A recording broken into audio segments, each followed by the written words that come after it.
Hello friends, welcome to the new episode of my channel. আমি অরিত্র। এখন আমরা কথা বলবো যে ওরু পেরু ভেরাবা কোনা বলে একটি তেলেগু ছবি নিয়ে, যাতে লিড চরিত্র প্লে করছেন সন্দীপ কিষান এবং এই ছবিটা ডিরেক্ট করেছেন ভিআই আনন্দ। এবার ভিআই আনন্দ এর আগে ডিস্কো রাজা বলে একটা ছবি করেছিল, তারপরে ওক্কাশানাম বলে একটা ছবি করেছিল, ওটাই আল্লু অর্জুনের ভাইকে নিয়ে প্যারালাল ইউনিভার্সের কনসেপ্ট ছিল।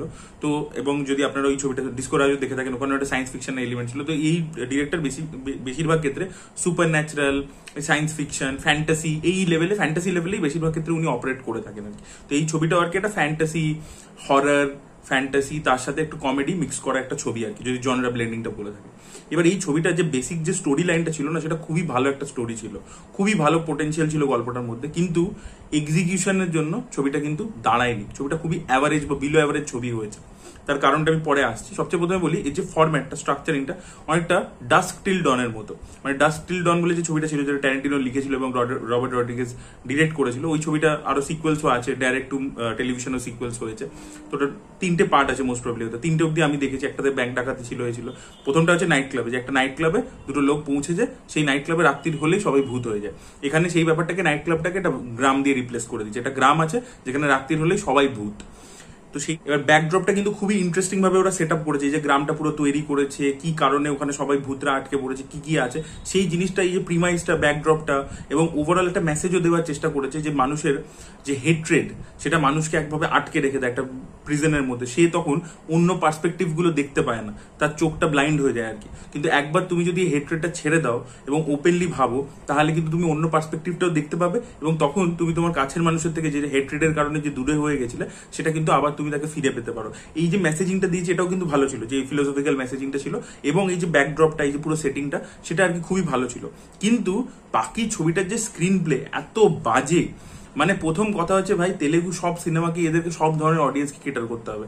তাই জন্য কি হচ্ছে, এই যে এত সুন্দর একটা ব্যাকড্রপ, সেটার যে মিস্ট্রিটা, তার যে সাসপেন্সটা, তার যে টেনশনটা, কিচ্ছু বিল্ড করতে পারেনি। কারণ ছবিটার মধ্যে প্রথম থেকে খালি কমেডি চলছে, আননেসেসারি এখানে ওখানে সেখানে কমেডি ঢুকিয়ে দিচ্ছে। যে জিনিসটা আপনারা কালকি ছবিতে দেখেছিলেন না, কালকিতে ফার্স্ট হাফে আননেসেসারি কমেডি, সেম জিনিস এখানেও দেখতে পাবেন। যে ভাই কি, মানে যখনই ছবিটা একটা সিরিয়াস টোন নিতে যাচ্ছে, কমেডি চলে আসছে। তারপরে এখানে রোম্যান্সের একটা ট্র্যাক দিয়েছে। আচ্ছা, রোম্যান্সের ট্র্যাক দিয়েছো, ছবির একদম শেষের দিকে লাস্ট 20 মিনিটস পৌঁছে গেছে, ছবিটা একটা ইম্পর্টেন্ট জায়গায় পৌঁছে গেছে, সেখানে একটা ফ্ল্যাশব্যাকে গিয়ে একটা রোমান্টিক গান শুরু হয়ে গেল। ভাই ওখানে কেউ গান দেয়? ক্লাইম্যাক্সের দিকে গিয়ে কেউ গান দেয়? এটা তো স্ক্রিন প্লের বেসিক রুল, মানে এগুলো ফলো করেনি। তো ওই কমেডি, রোম্যান্স, এই জিনিসপত্রগুলো একেবারে জমেনি ছবিটার মধ্যে।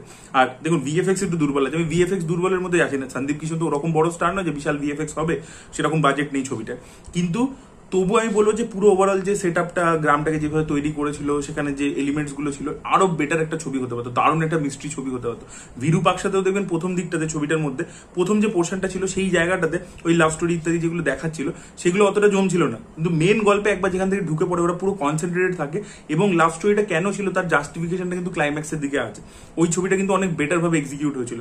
এই ছবিটার কনসেপ্ট ইন্টারেস্টিং হওয়া সত্ত্বেও, ব্যাকড্রপ ইন্টারেস্টিং হওয়া সত্ত্বেও, এবং খরচা করেছে সন্দীপ কিষান যে লেভেলের স্টার, সেই অনুযায়ী বাজেটও পেয়েছে ছবিটা। কিন্তু ওই বেশি কমার্শিয়ালাইজেশন করতে গিয়ে, প্রেম, কমেডি সব ঢোকাবো, ওইটা করতে গিয়ে ছবিটা ছড়িয়ে ফেলেছে আর কি। সো আপনারা চাইলে ছবিটা একবার দেখতে পারেন। মানে আনওয়াচেবল একেবারে ছবি নয়, কিন্তু ওই আপনার মনে হবে যে ভাই কেন এখানে কমেডি ঢুকিয়ে দিচ্ছে। আপনার বারবার এটাই মনে হবে যে এই ছবিটা আরো বেটার একটা ছবি হতে পারতো, এখানে যা যা এলিমেন্ট ছিল। কিছু কিছু জায়গায় ছবিটা ওই জন্য বিটস এন্ড পিসেস কিন্তু ইমপ্রেসিভ, ওই সেটিংসটার জন্য ইত্যাদির জন্য, যে গ্রাম, যে পুজো হচ্ছে, সেই ব্যাপারগুলো যে দেখাচ্ছে, সেগুলো বেশ ভালো ছিল আর কি। কিন্তু ওভারঅল ছবিটা জমাতে পারেনি। সো এটাই ছিল আমার রিয়াকশন। এই ছবিটা অ্যাভেলেবেল আছে হচ্ছে অ্যামাজন প্রাইমে, হিন্দি ডাবিংও চলে এসেছে। হিন্দি ডাবিং ঠিকঠাকই ছিল, ভালোই ছিল। সো আপনারা চাইলে দেখতে পারেন। আর যারা দেখে ফেলেছেন তাদের কি বক্তব্য অবশ্যই কমেন্ট সেকশনে জানাবেন। এই ভিডিওটা ভালো লেগে থাকলে লাইক করুন, শেয়ার করুন, চ্যানেলকে সাবস্ক্রাইব করতে ভুলবেন না। বাই।